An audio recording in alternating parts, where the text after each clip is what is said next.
Hey everyone, and welcome to another episode of the Anxious Lad podcast. You're all very, very welcome, and thanks a million for tuning in. So with me tonight, all the way from New York, is Mr. Eddie Bell. Eddie, how are you doing, brother? Hey guys, how's it going? How are you? Not bad, mate, not bad. Listen, first of all, thanks a million for taking the time out to talk to me tonight. I really do appreciate it. Oh no, I'm glad you had a chance for me, but this has been we planned it for a while. Just it wasn't that successful initially. We had some nice obstacles on both sides. Yeah, for sure. And then we've obviously got a 5-6 hour time difference then as well. So it's late in the evening for me. You've just finished up work, so. But look, we got there in the end, buddy. We got there in the end. So listen, like I said, like you said, we've had a few conversations, we've had a few chats, over the last few weeks on Messenger and everything. And I think what was really interesting for me in kind of reaching out and getting you on the show, I think if we get into it straight off the bat, is the newly released book that you've written. Oh, I didn't think you were actually going to bring that up that quickly. Yeah, I wrote a book as a way of, I guess, self-therapy, which is how, people in the group, and I'll leave it up to you if you want to shout out the Facebook group, but that group's been awesome to me as well. Yeah. Wrote a book as, I guess, a way of just talking to myself. A lot of guys, mental health wise, they don't always feel that they can communicate. And it's awesome that you have the podcast for this, because you're bringing light to what people go through, right? You're bringing light to what is in a lot of guys' heads, and we don't always feel comfortable talking about it. So I wrote a book, poorly edited, but edited some way, one way or another. And it was really the foundation of the book was, I guess, an apology to my wife. I'm not the best at explaining myself through words. I wrote the book mostly talking to myself as I was driving an hour to work each day. And just from there on out, I organized my thoughts. I used a couple people nearby me that didn't know the whole story, but they've known me for years. And a lot of them were shocked that the guy that always seemed to have it together really didn't have it together.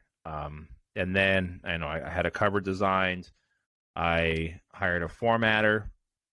I did not hire an editor because I literally wanted it to be my own words. And then I launched the book, and I signed it to my wife, and then I self-published. Yeah, and it's awesome. I have to say, you quite kindly kind of sent me a copy of it, I think, just before it went on general release as well, so I got to have a read of it. And it's like you say, right? It's you can tell by reading it, right, that it hasn't been edited and polished and that kind of stuff. But that's what I actually love about it. Do you know what I mean?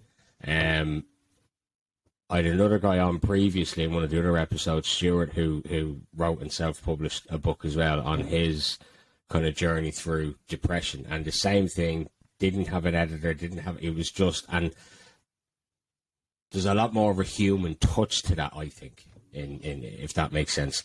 And it makes it a lot more relatable. Do you know what I mean? Because it is just another lad talking about shit that he went through. Yeah, it was really an apology to my wife, and also if it prevented someone else, from maybe going through what I was going through, or what you've went through in the past, or what other guys have gone through mentally. It was like I said, first and foremost, it was really just an apology to my wife, because and that's why I named it what I named it. I named it The Love Not Given. My wife has always been supportive of me. There's been a lot of times that she's wanted to chew my ass and has chewed my ass. But she's always loved me. And I was always expressing how I loved her wrong. I guess I was always loving her to the best of my ability, but I was I was not loving her how she needed to receive that love. So it was kind of like hitting a stone wall. And a couple people have messaged me that have known me before. Like I said, they didn't know what I was going through. And B, one person messaged me on Instagram that used to be one of my employees for a previous employer, and he's kind of going through the same thing. And I said, hey, read the book, and really figure out how she needs you to talk to her so that you guys could be together. Because if you guys are a team, when you're having bad days, she's going to be the person that saves you from going over the edge. Yeah, absolutely. So let's get started. I know you're kind of maybe caught you off guard there, bringing up the book very early on, but actually... I messaged you. I was like, just in case, I'll have the book. But I wasn't expecting that right from the beginning.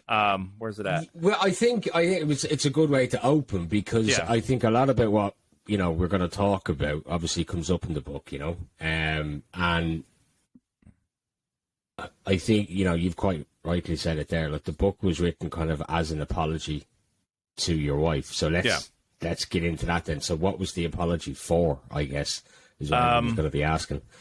I didn't grab the one that I did grab the one that I wrote to her. Oh man. Like, it's I didn't think that was going to be the one that I grabbed.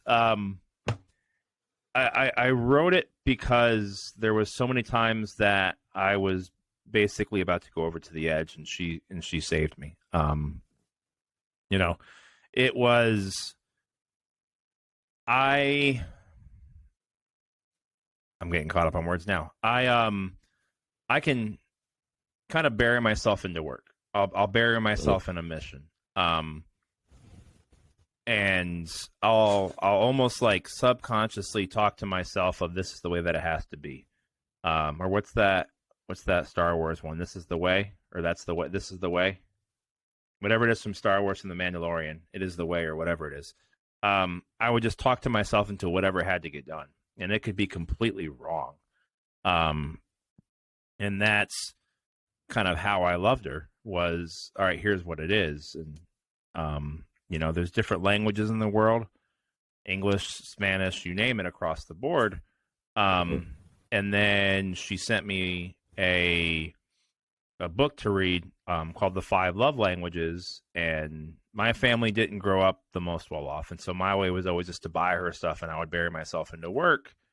But I'd also bury myself into work if I was going through something, which we talked about in the past, to where if I had something going on, I was finding something to distract myself. And, my wife wants to be touched. She wants to have me hold her. And it was just, I wasn't there. And she full on told me, and, she's been my support person for God, we've been married since 2009, so we're going on 14 years. And she told me, like, I feel like we're not meant to be. I feel like you don't want me. And the person that was my support, that just kind of like knocked me off. Yeah, because as you say, like, you try and do, I guess, look, men tend to do that though, don't we? Like, we tend to bury ourselves in work if we're stressed, or if we're worried, or if we're anxious, or whatever. Or even happy. I'm happy. I'm gonna get ahead. But that's kind of one of our, I guess, a common coping mechanism, isn't it? Rather than talk about what's going on, we'll shy away from it, but bury ourselves in work. I mean, I wrote a blog a little while ago, funny enough, for the group, actually.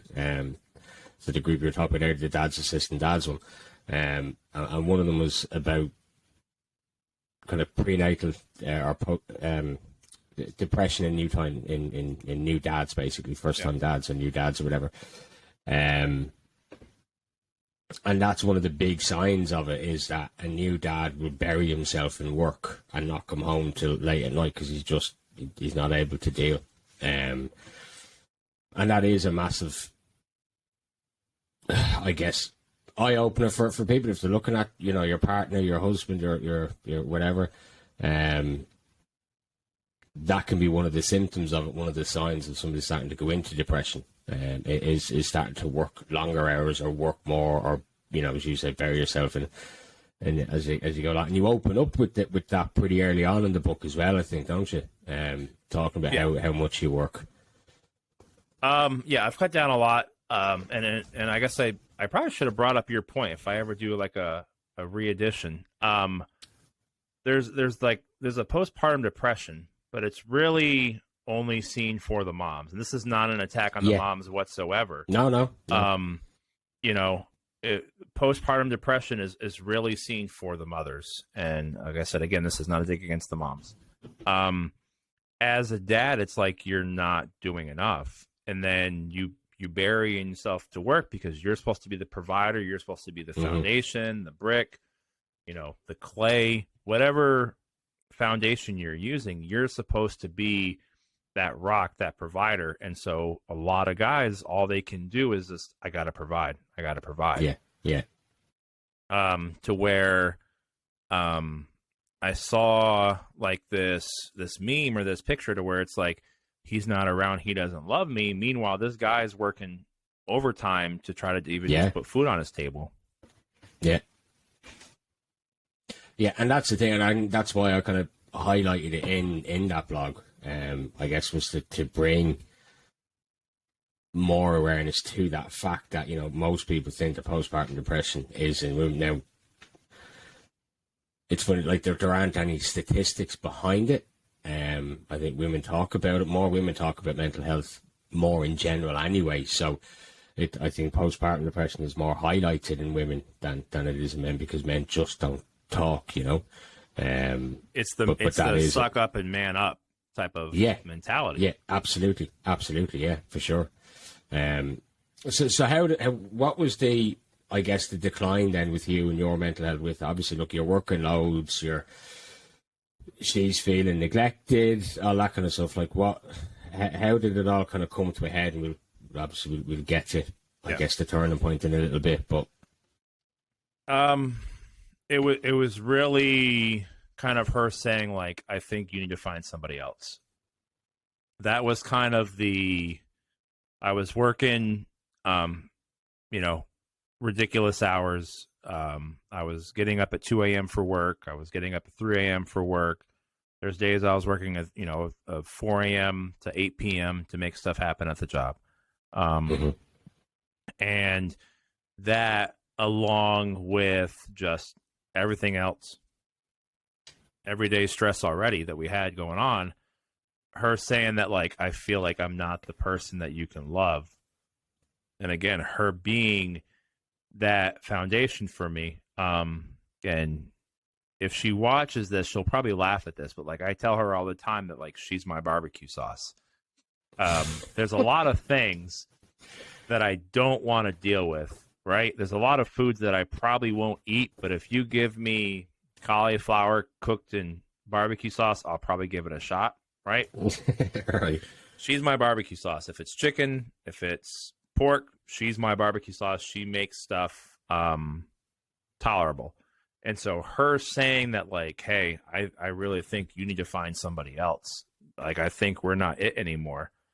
With her being my foundation, dealing with being a new dad, dealing with work struggles, dealing with everything else that everyone else deals with on an everyday, to where it was just really her and I. I mean, we moved away from Virginia to where she was my support system, my cheerleader, everything. And then her saying, like, hey, I think we're done. That combined with everything else it's really hit me in a massive blow. Mm-hmm. And that's, like, I've had conversations with lads kind of similar to that, I guess, as well, over the last little while. And it comes at them, as you say, it's a massive blow, but it's not so much that they take it as, like, and I don't want to say that it was for you, but it's not that it's a blow to the ego, say, or anything like that, because she doesn't want me anymore, she doesn't love me, she doesn't find me attractive, anything like that. It's when you get caught up in that moment where you're just working all the time, in your head, you're doing what you feel is right for everybody around you. Yeah. Do you know what I mean?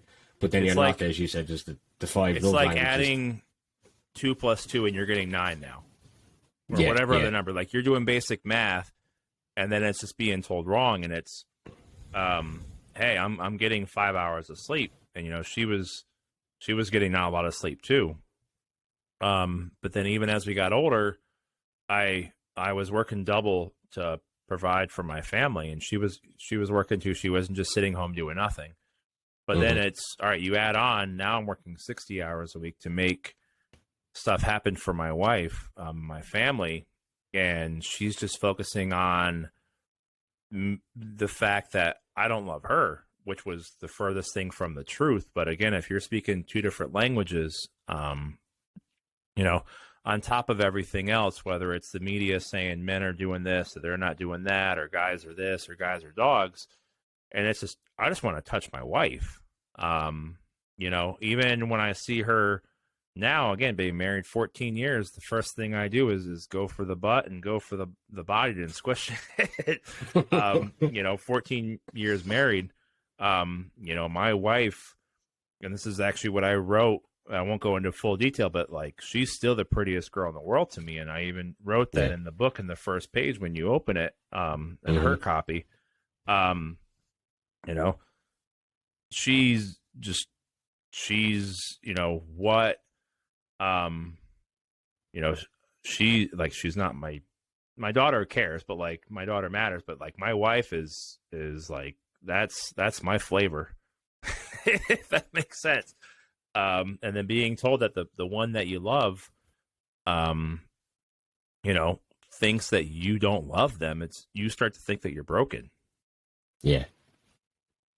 Yeah. And how do you come back from that then? How does that, what was the aftermath of being told that then? I was running on caffeine pills. I was, not sleeping. I was having, difficulties getting along with other people. I was having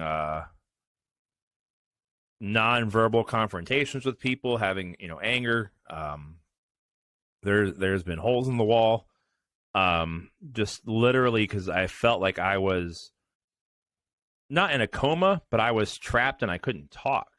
And I was talking to people, but I was checking on people, but people weren't really checking on me. And I guess on top of that, I felt like this angst that I already had about like this person that I love more than anybody tells me that I don't love them. And then just checking on people of a habit of making sure that they're good, but then also kind of hoping that they would check on me.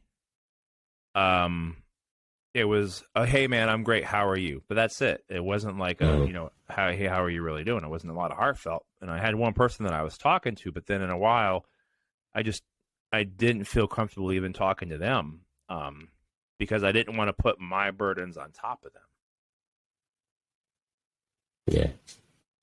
And you say that as well in the book, is that you've never really been the best communicator from your own, but like the conversations we've had is that you do check in on a lot of people yourself to see how they are. Do you know what I mean? Yeah. And I guess when you're the one, I'll message people on Facebook or I'll text them, hey, I'm checking on you.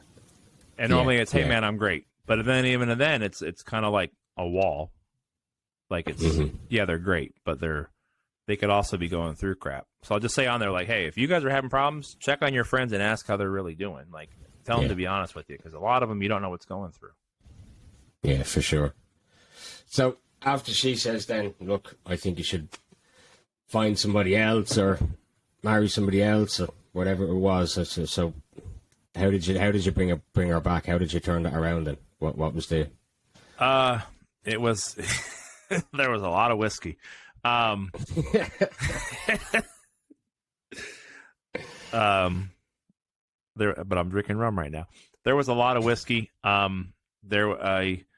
want to say it was really my daughter. And I'll just throw this out there now.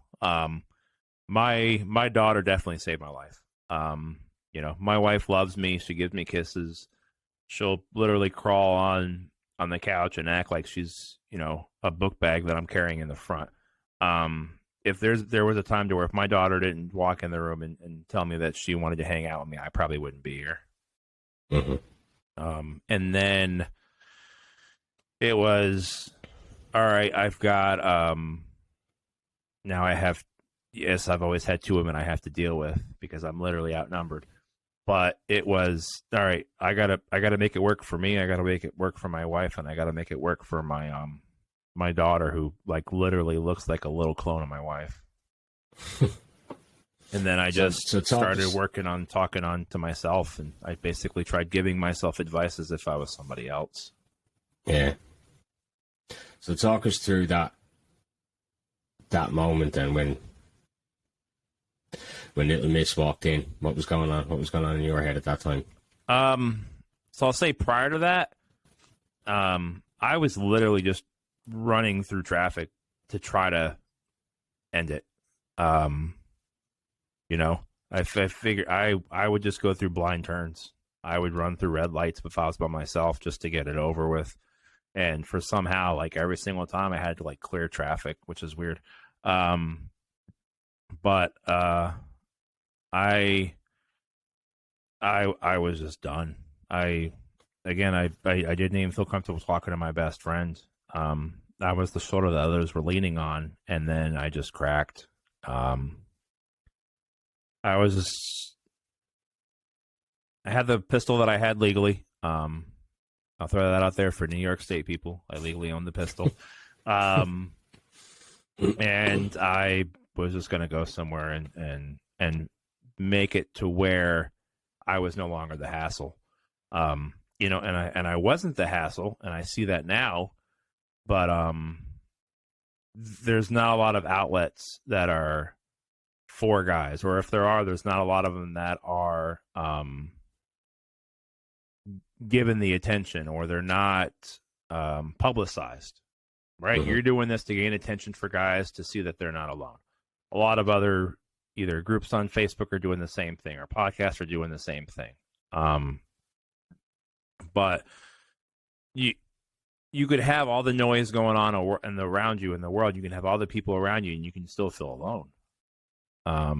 And I was just going to go take care of it to where if I didn't have, you know, a gun, I had other means at my disposal, but it just seemed like the way to have it happen.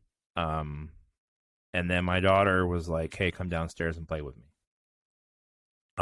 But for some reason, like the whole week prior, I kept driving into traffic and no one hit me. So, and then if that didn't work, you know, I had other means. In a bad way, I'm kind of creative to where I can see other means. And then I texted my wife, and I'm like, "Pi just came upstairs," which is my daughter's nickname. Pi just came upstairs, and I was sitting on the floor with the 1911. And then my wife like ran upstairs, and then it became like my book bag. Like she didn't let go. Mm-hmm. But had it not been my daughter saying, "Come downstairs and play with me," I probably just would have went somewhere in the woods and disappeared. And what was the conversation with your wife like after you told her that you had been sitting upstairs with the gun? She, again, which was like the biggest dig possible, was, "I think you need to find someone else. I'm not making you happy." Like, and that again, like she wanted me to be happy. She, wanted me to find whatever it is that I needed to be better, whether it was with her or without her. And that still stung. Like I was wordless. And anyone that's watching this, you know, later on, like I'm tripping on my words. I can write whatever, but I'm not the best speaker when it comes to talking about myself.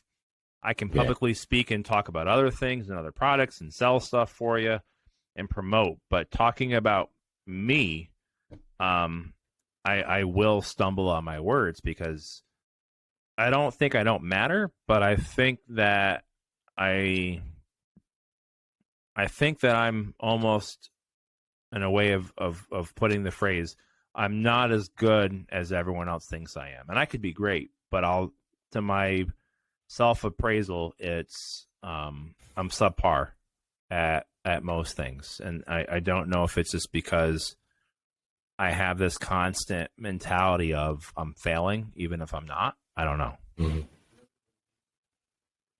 And was there a turning point then, do you think, with her, and just after that comes, like, so how did you, because I guess on the one side, right, she wants you to be happy, and she's feeling that she's the one that's not making you happy because of, you're never at home, you're working all the time. She's probably seeing that as a way out or a neglect thing or whatever. Look, Eddie's just not around anymore. She asked me if I was. She asked me if I was finding somebody else even. Yeah, and I'm like, no, I'm literally trying to provide. And just sitting in my car crying by myself. I mean, in front of my wife, I've probably only cried when our dog died on Christmas, which absolutely sucks. And I still talk to my dog like she's in the car. And then like when my grandparents died, like she really hasn't seen me cry besides that and when we got married. Like I have to be the foundation. So was there anything then that you can think of that, like, did you have that little light bulb moment afterwards? Like, was there a reason that you were feeling in that way, or why you were throwing yourself into work so much? Was it, was it a lot of anxiety? Was it depression? Was it I think it was everything just building up and getting on top of you, just life in general? Life in general, I'd say, would be a big part of it. We both started out, my wife came from a well-off family. But when she got with me, she definitely got a decrease in quality of life, as far as financial. And even in the book, I wrote that, as a joke. I think it's Hunter Hayes, who's a country singer here. Like, I married up and she married way, way down. I got a college educated wife that can speak 2 languages, and I can just work myself to the bone. I've always been hard on myself. My dad was always working, and, he still is working nonstop, even into retirement age. But I think it really, there's this thing that you're always your own hardest critic, or you're always your own worst critic. Everything I was doing, I felt like it wasn't sticking. And I didn't have a massive outlet. Like, I would go to the gym for 2 hours after working a 12-hour shift, and then go through a bottle of whiskey in less than a week. Trying to find different ways to cope. So I really don't know, I guess, is the answer for that long-winded. I'm not sure. I tried talking to myself to give myself the advice that I was giving other people. And it's I was going to say it's funny. It's like, it's not funny, but it's interesting, I guess, because we'd see it on the groups that we're in, on Facebook, where, guys would put up a post or whatever it is that they just don't know what's going on, but they're feeling a certain way, or they're, and I think a lot of that comes down to, I know, like, I'm doing an episode now next week. There's a few episodes being recorded next week, but one of them is kind of just around guys in general, and work, and the stigmas, and the, those societal expectations that are placed on men that we still feel we have to live up to. Do you know what I mean? Like, as you quite rightly said right at the very beginning of it, we're in a world now where it's generally a 2-parent working family, or, that both people are working. It's not like the old days where one was working and one was at home. But I think men still feel the need that they're the ones who have to carry the burden. Do you know what I mean? It's like, it's expected of us to do that. And we have to take all of that on board all the time, which is going to get you, and it's going to, you can only sustain that for so long before the cracks start to show then. I mean, that's kind of where it was with you. Yeah, definitely. I I felt like anything I was doing was wrong, even if I was doing it right. And someone else could have been told me I was doing it right, and I still felt like I was doing it wrong. Yeah. So you've got two things to do now, right? So she's looking at it and thinking that, she wants you to be happy. She's not making you happy. You're off working all the time. So you've obviously got to reassure your wife that, look, Yeah. babe, it's you. It's not you, it's me. That kind of conversation. But then you've also got to get inside your own head and turn it around, because you were at the brink of ending it. So what was that transformation like then? How did that come about? I mean, it's still not complete. Like, it's still, everything's a work in progress. I talked to myself, and I literally started a journal, and I told her, I was like, I'm just going to start a journal. And I talked to myself like I was giving myself advice on the way to work, because I'm surrounded by people, with the exception of when I'm driving alone. Everywhere else there's noise, but I would drive to work with the radio off and just talk to myself like I was trying to give someone else advice. I was always like, I'm the baby brother of my family, right? But I was always the big brother to somebody else. I was always the advice giver or what have you. And I just started talking through every single problem that I had going on in my mind to try to do self-organization and explain what was happening, or giving myself advice. And then it turned into, you know what? There's all these guys in the Facebook group. There's all these guys in different Facebook groups. I'm just going to record myself talking, and then I can paste that, because a lot of the stuff that, I'm going through, a lot of other people go through. You've went through it in some variation. A lot of other people have in the different groups. A lot of guys that aren't on Facebook have gone through it before. And we'll give the same advice, but we won't follow it because we're stupid. I guess that's the best way to put it. Yeah. Hey, man, this is what you got to do. Like, we'll give the advice, but we won't take the bite of the fruit of ourselves, right? We won't take that same knowledge and apply it to ourselves, because either we think it won't work, or we're stubborn, or we're stupid, or, whatever it is. And then I was like, you know what? I can tell my wife that I love her, right? And she did something pretty cool. And guys, this is an idea for Valentine's for you, because we're right around Valentine's Day anyways. My wife wrote, I can't even count how many Post-it notes. And she wrote like little one-liners on them, and she folded them all up, and she put them in a glass for me in one of my my whiskey highball glasses. And it was all things that she loved about me. And I think that was the big thing that was like, I need to show her I love her. I'm going to write her a book. Yeah. And, even in my hats, I have a couple cowboy hats. I'll wear when I'm out with my daughter, and she'll have her cowboy hats as the one thing. But like, I have a lot of those Post-it notes stuffed inside the leather brim of my hats. And I'll pull them out. But I think the Post-it note thing that she did for me was like, I've got to find a way that for her to know, and I'm not good at talking, but I'll write it out, or I'll talk to myself and give myself the advice, and then I'll write it out, that like, I need to find a way to help others after me, but then help my wife realize that like, she's the barbecue sauce. She is better than A1. She's better than Bullseye Barbecue, and I'm with her till the end, until she gets tired of me and then hires a hitman to kill me or something.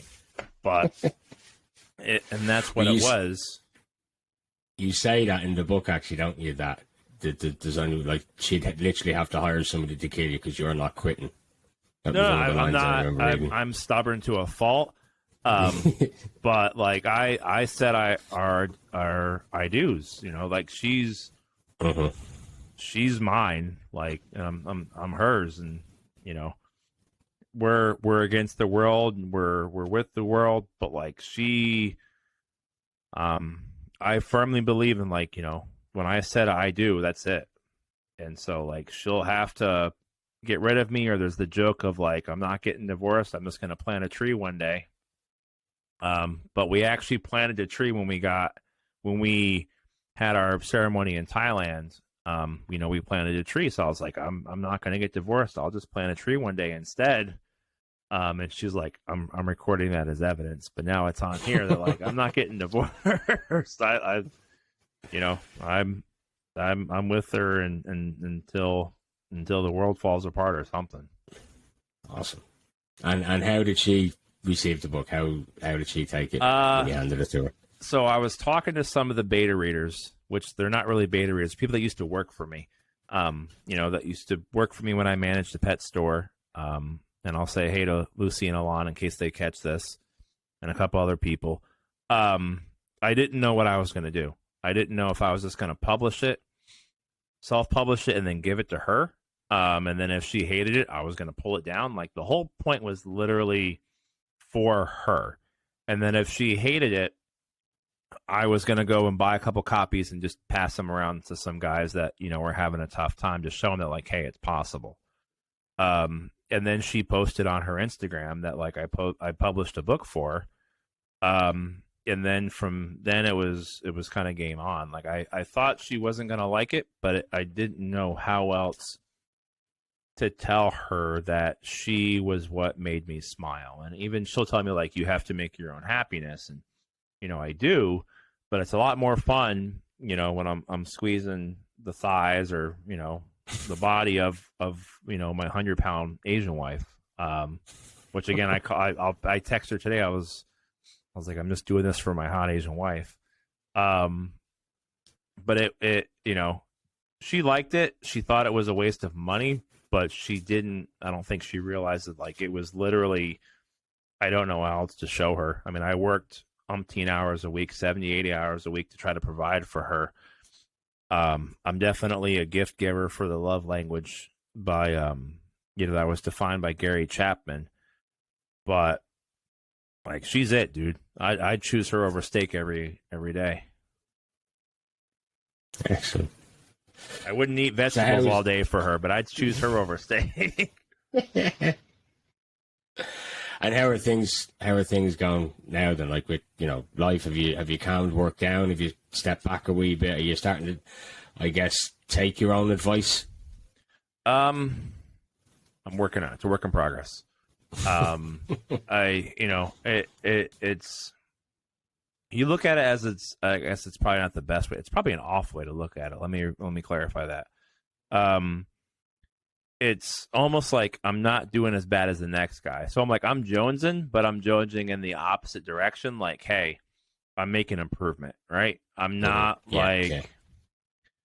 I'm not doing that bad. And I always want others to do well. You know, I also wrote, like, I'm a bad time friend. I'm not a good time friend. I'll check on people to make sure they're doing okay.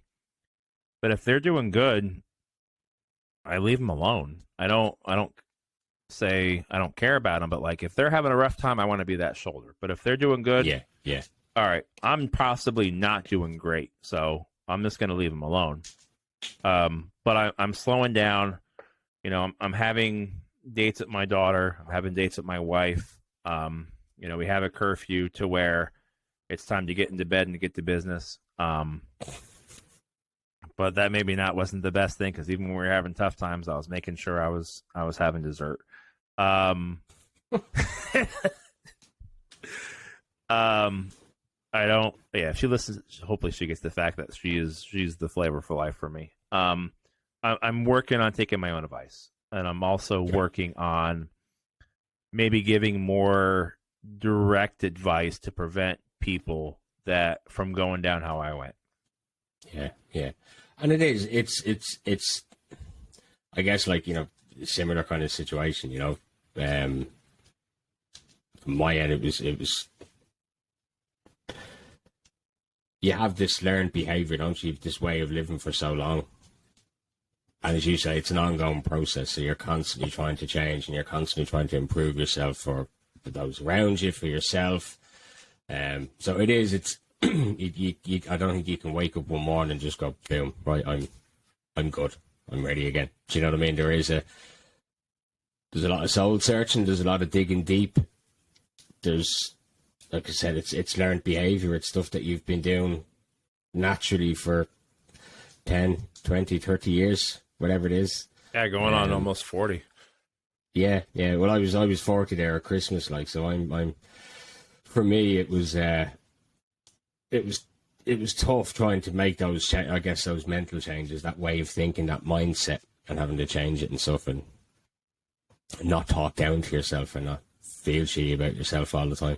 And as you say, take your own advice. I mean, I'm great at giving people advice. I'm shit at taking my own. So, but it's not an easy I'm only process. good for if it's like, all right, one more beer. That's it. That's my self advice. One more whiskey, one more rum. Yeah. So listen, mate, that's incredible stuff. It really is, and I love how, and I can't wait to share this on the dads groups that we're in and stuff, and hopefully some of the other guys who are going through something similar will be able to take something from this. Lads, just tell them you love them. It's as simple as that. Just show them a little bit more. No, definitely, I agree. I'll definitely say, tell your guy friends, tell them you love them. There's a couple guys that I'll see maybe once every 6 months, right? But if they call me, and maybe it goes back to me being a bad time friend, if they're like, hey, I need help, right, I'll stop whatever I'm doing as soon as I can, and I'll get to them. Yeah. And I told a couple guys, like, hey, I told them what was going on, and they're like, why didn't you tell me? And I'm like, I'm always the shoulder. And I told one of the guys, and he was like, hey, I need you to come over so I can hang out with you. I need you to promise that, you're going to give me heads up if that happens again.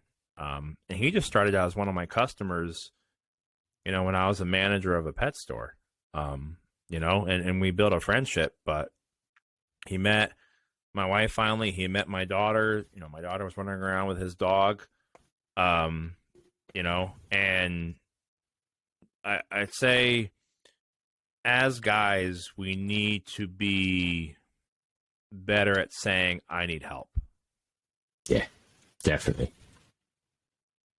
And it's the one thing we don't do. It's the one thing we're shit at. But again, I think it comes back to those stigmas, those expectations. Obviously, yeah. I don't think fuck up attitude. The suck it up. The don't be a bitch. Don't be a pussy. Yeah, but I think it's even deeper than that. I don't think we were even we've never been given the tools to have that conversation. Do you know what I mean? Yeah, it's like if you're a girl, it's like you're so strong for sharing that. Again, I'm not trying to dig at the girls. I guess it's almost a jealousy, but it's no, you're right though. But look, I know there's loads of women in my life who always say it, that a couple of glasses of wine with and even my wife will say it, like a couple of glasses of wine with some of her best mates is like one of the best therapy sessions she can have, because they can just chat shit, get it out, and her mates will tell her about herself and vice versa. You can talk about work, me, family, whatever. We don't do that. No. We don't. We're not able to have that conversation, so I don't think we've just never learned to. So hopefully we can start to make that change. I should, have to start and talking I a lot should more. Probably apologize to my wife. There was times that she would tell her friends, she was like, I gotta go, the penis needs me. Because I'd be like, hey, how much? Because again, I was working a lot, and I feel like I didn't have time for her. And one of her friends was like, oh, you're her husband, you're the penis. And I'm just like, wow, really? She's like, I gotta go, like my husband's trying to get it in. But in reality, like I wanted the other piece of the puzzle, which was my wife. Brilliant. That's what I was known for a while by some of her friends. Just They the didn't know penis. what I was going. Yeah, the penis. They didn't know what I was going through the mentally portion, but I also wasn't telling my wife because she thought it was all Yeah, her. yeah. And we do that. We hold it back until it gets to breaking point. I remember reading, I think it was a survey that was on one of those groups, and that when, like, at what point would you talk about mental health?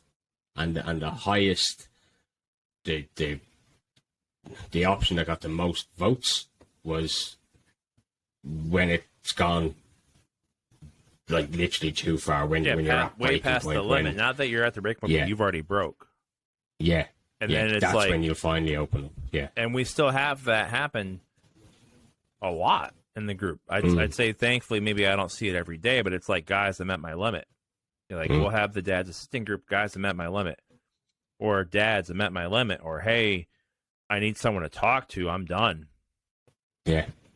And it's not being prevented. Like, if it's easier to do a brick a day than it is to try building an entire house or tearing down a whole house. Like, if you literally have this whole wall built up, at that point, then you're gone, or you're not, maybe not gone, but you're done. Yeah. And you'll have these guys that are like, I don't know, like, my wife's ending it, my kids don't want to talk to me, my kids don't want to see me, my wife doesn't want to see me, my wife left me, and she took the kids, or whatever, or I'm homeless now.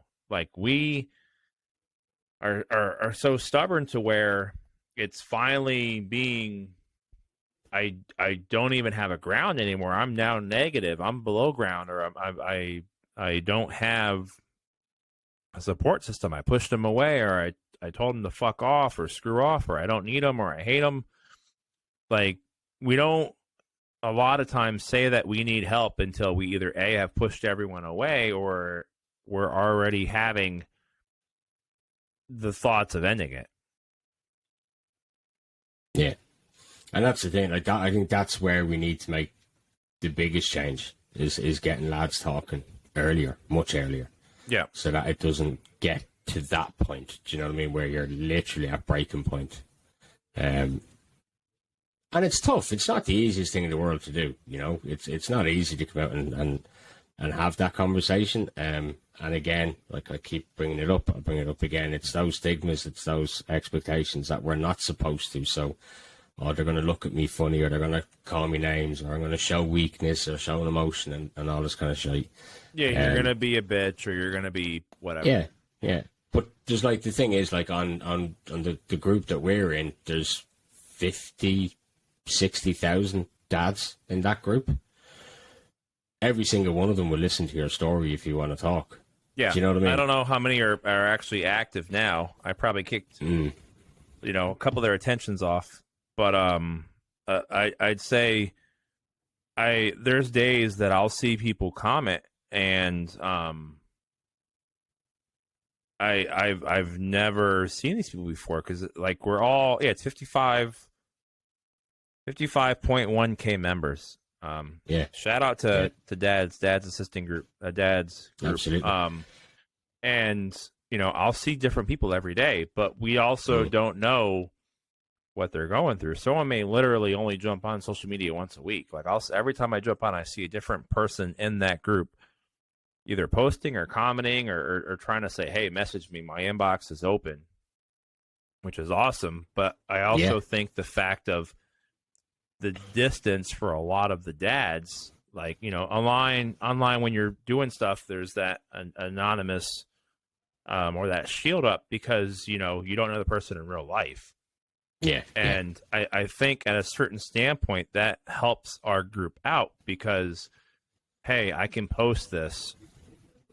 They don't know the real me, or I can't talk to my dad. I can't talk to my mom. I can't talk to my nonna or my grandparents, or whatever, or my neighbor. But, like, they'll reach out to this circle that, have been established. And I know you're one of the moderators on there. That we can help each other out.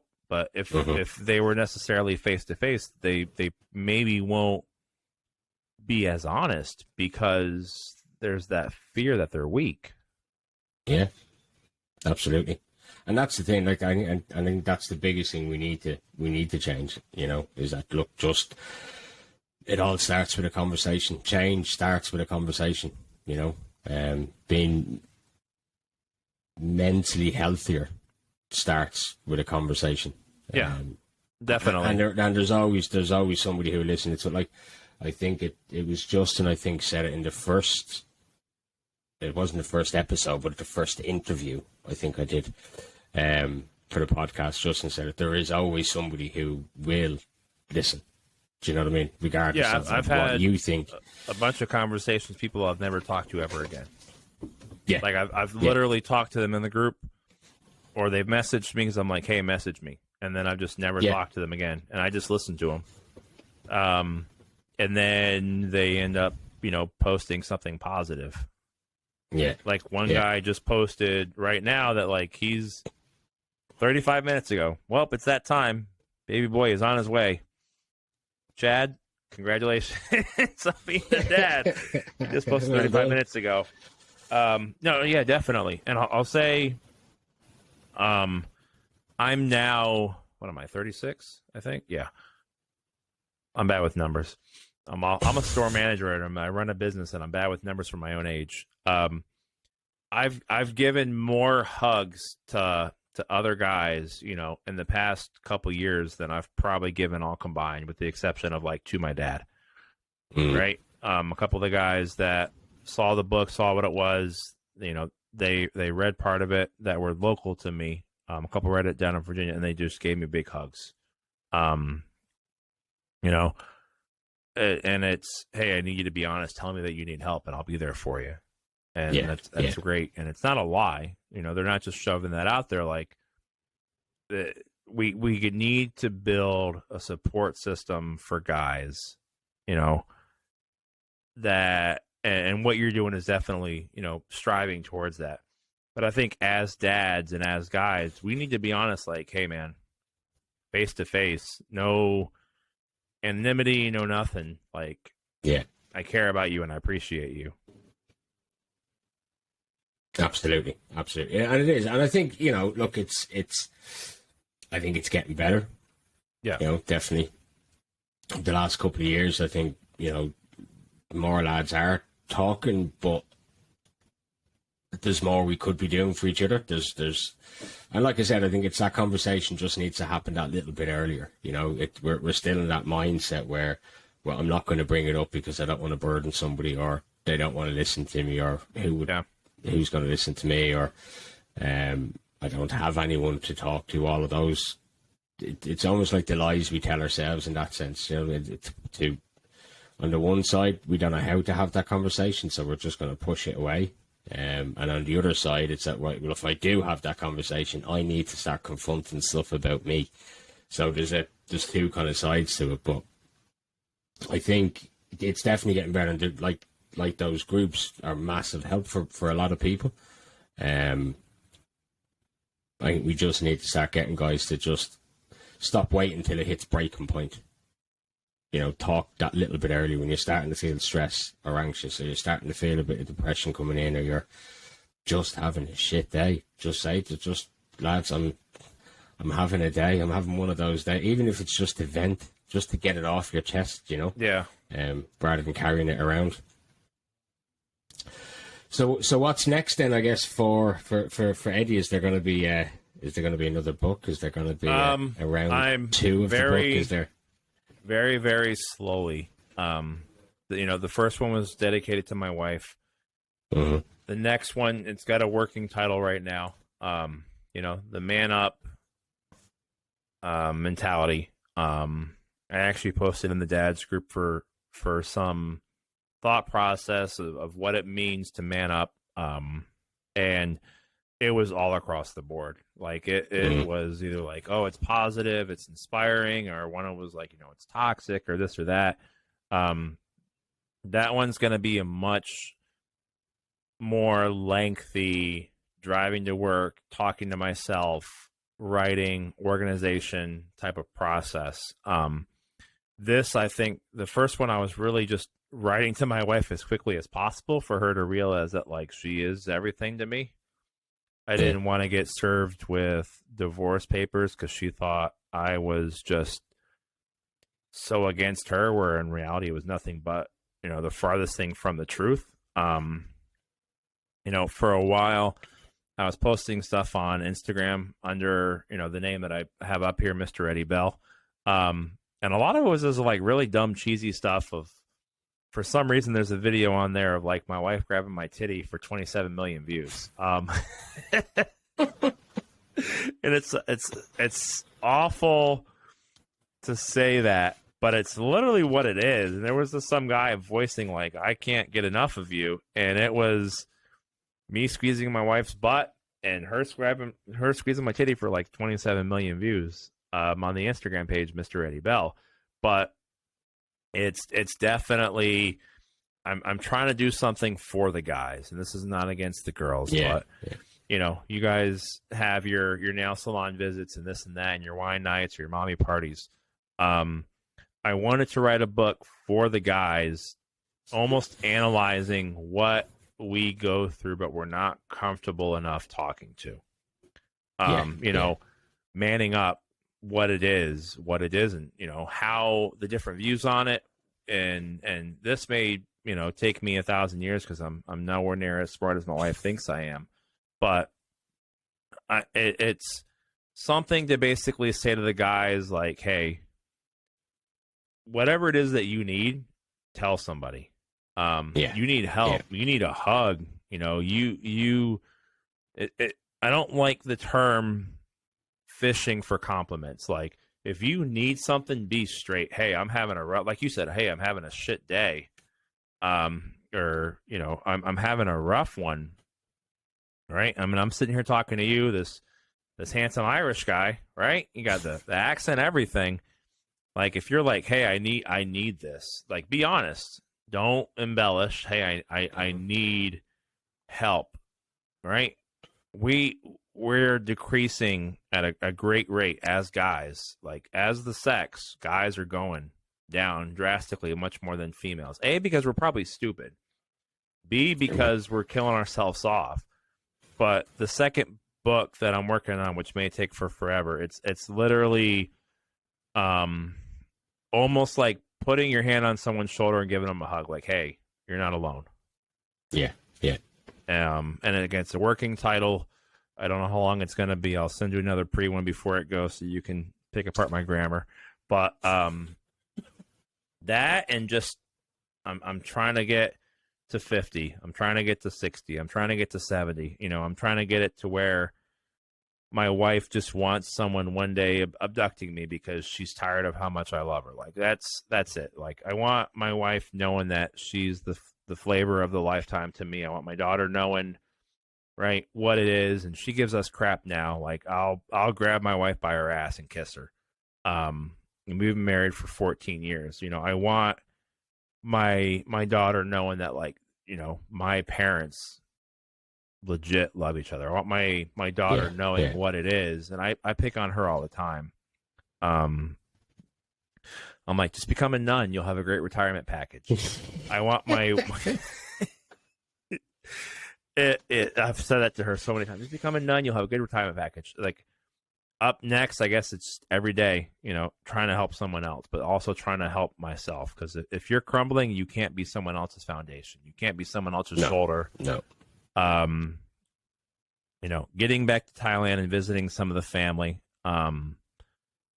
just trying to build up everyone around me, but you can only build up someone so much until you build yourself up too, right? You can't lift someone up 15 feet if you're 6 feet on your ground. It's, I want to get full gray. I want to, have it to where my wife has to hire a restraining order against me because I'm grabbing her ass so much. I want her knowing that, she's mine for life. I want my daughter knowing that I'm always there and that I'm the example of the guy that she needs to find. I want the statistics going away of suicide. I guess that's what's next in a long-winded way. I want I want us getting to the moon or Mars or wherever, because we're not killing ourselves off anymore. I want us dealing with the case of, we're not dealing with all these different wars, right? I want us inventing new forms of whiskey, whatever it is. I want, I don't want to get to Ireland and have a drink with, a couple of the guys over there. I want to go to Scotland and have a drink with a couple of the guys of some of like the real peaty Scotch. I want to be able to travel. I want to be involved. I'm selfish as anything. I want to be everywhere and anything. I want to prevent the next possible suicide for guys and girls. But like, I want the information getting out there to where it's, it's not the person's mom or the person's dad offing themselves. I want us getting to a point to where we can be honest that we appreciate and love someone. And maybe not like, I'm going to marry you and cheat on my wife or my husband, like, but I love you and you're cared about. I want you to know that you have somebody that cares about you.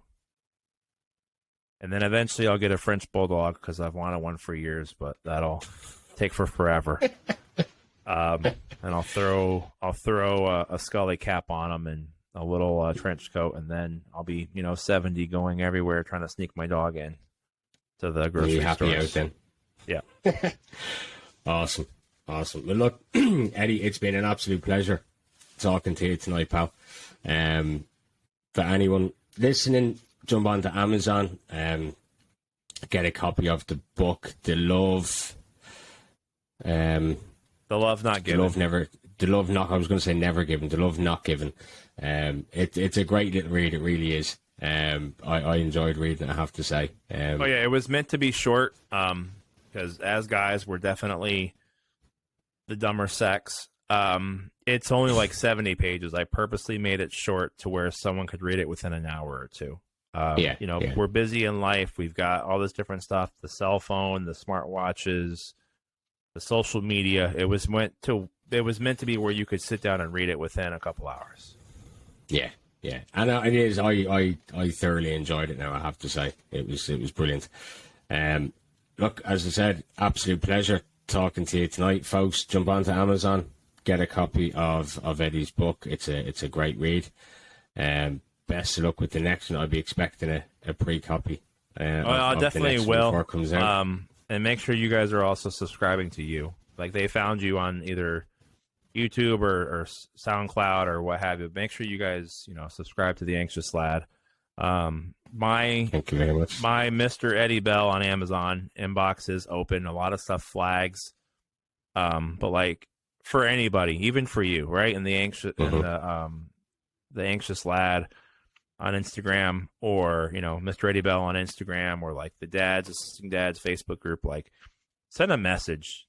So many of us, we've got big hearts. We're stupid, we're ugly, we're dumb, but we got big hearts, right? So like, if you guys, find him or find me on Instagram, send him a message, man. Send us a message, send me a message. We'll listen, because the worst thing is, your wife has to go on without you. Your father has to bury you. Your mother has to bury you. Your kid has to, bury you a few years after like their 8th or 5th birthday. Like, people care about you guys that are listening. Even if it's a dog, what do you want? You want a dog not having an owner now, or your dog finding you passed away, or what have you? Like, we gotta end this as far as like a negativity thing, a mental health thing. We got to talk when we need help. And definitely shout out to you for reaching out to me. I thank you a lot. It means a lot to me. With everything that you've went through in the past, and given so many guys an outlets to talk. And I was doing good getting emotional until the end. I made it an hour and 3 minutes. We got to talk to each other. That's the big thing. And I definitely appreciate you with the outlet. And I appreciate you for reaching out to me. And I definitely shout out to the Assisting Dads group, because, otherwise we both may not be here. And I want to tell my wife I love her. Definitely to you. I love you to death. We've only talked a few times, but like, having a big heart for this, it's not something that everybody has. I appreciate that, buddy. Thank you very much. Not a problem. As I said, it's been a pleasure. It's not the last conversation we'll have for sure. No. But it's been awesome talking to you tonight. And thank you so much for coming on and sharing your story. Oh, no, it was awesome.